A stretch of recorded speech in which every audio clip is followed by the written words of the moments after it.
Welcome to another edition of Between Two FARS. I am very glad to be here today at Langley Research Center with Michael Mark, and we've been talking a lot about research and development contracts and the different type of work that's done here at Langley. And today we'd like to shift gears a little bit and talk about SBIR contracts, which are a unique animal and something you might run across in your practice.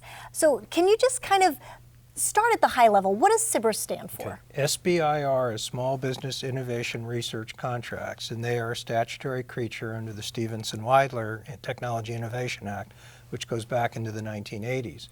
And basically what it is it has the government serving as sort of a venture capitalist for small businesses to help them bring products to the market.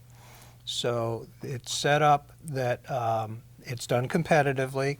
We put out an announcement of opportunity or a broad agency type announcement saying we're interested in SBIR activities in these areas, and they tend to relate to what our mission is.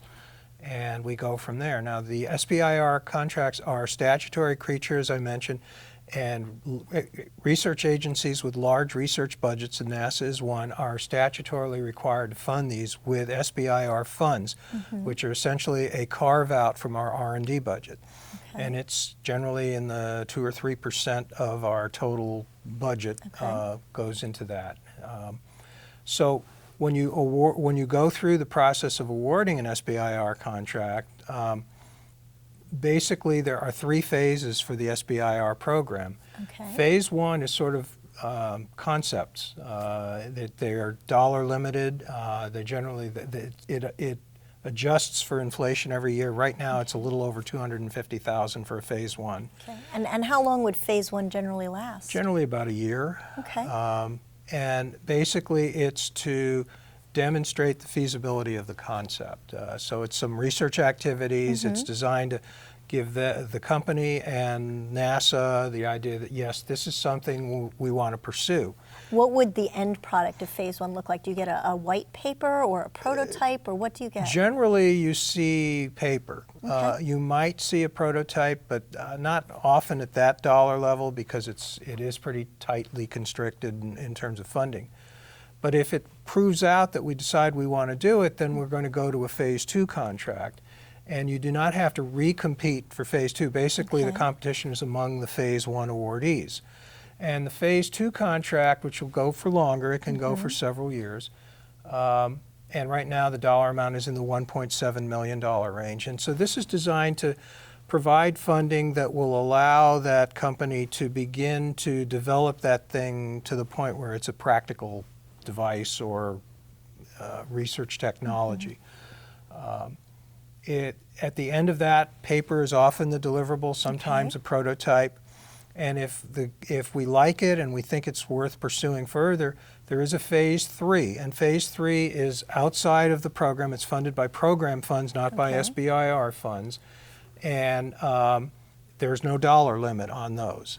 Does it look more like a procurement than the earlier phases, or what's the difference? Well, they all look like contracts. Okay. The difference is there are some differences. In an SBIR contract, for instance, the data rights are given under the FAR and under law, and basically our rights in that data are very limited, particularly for the first 4 years after the development of the technology.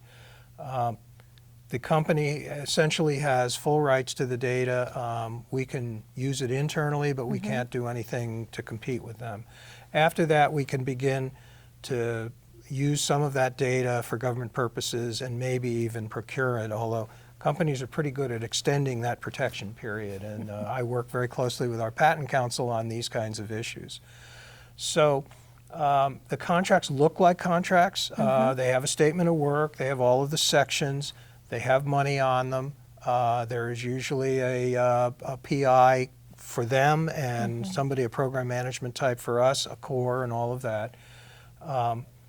Most SBIR contracts now are being handled out of, the award process is being handled out of the NSSC. Okay. But we still have some here, and the phase 3 awards, I'm not really sure yet whether they're all going to be run through the NSSC or whether the centers are going to do that because it's outside of program funding. So they do look like contracts. There are deliverables. There are phase points and whatnot. The contractor has to comply.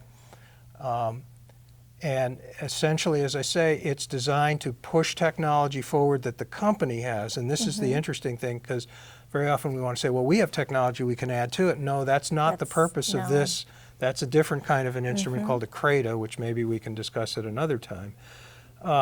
So what we will do is we will provide them funds, and they will develop their technology.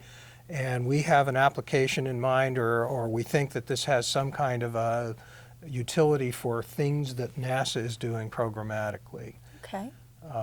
And that's basically what an SBIR contract is. Yeah, and yet we've just sort of scratched the surface. I think there's a lot more to talk about. Would you mind coming back and talking a little bit more about SBIRs? I can do that. Well, join us again next time between two FARs.